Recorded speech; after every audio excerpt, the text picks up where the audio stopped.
niyo po ba ako? Samahan niyo po ulit ako sa check-up ko.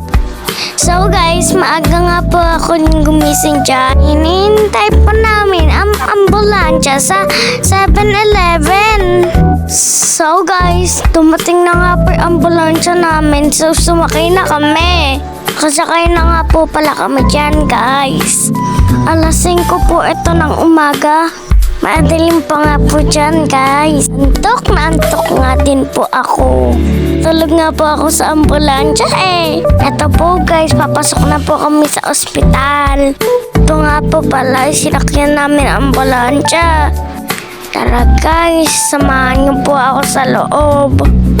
Nung nagtutulog po sa akin, si mami ko po yan. Ito po guys, papasok na po kami. Tara na po. Nilagyan din po akong face mask ni mami dyan. Kumakawi pa nga po ako oh. Kaya kayo guys, kung pupunta kayo ng ospital, kayo po talaga makakalimutan magsuot ng face mask para po hindi kayo mahawa ng mga sakit. Sa mga oras na po niyan, gutom na nga po ako niyan eh.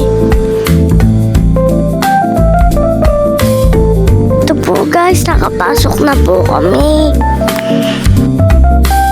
Umahanap lang din po kami ng uupuan. Sobrang dami po kasing tao guys, as in. Ayan po, nakikita niya naman po. Sobrang dami po nagpapacheck up sa orto. Kaya po sobrang nagtagal kami dito sa ospital. So hanggang dito na lang po guys. Kauwi na din po kami. Thank you Lord for keeping us safe. Bye guys, mahal ko kayo.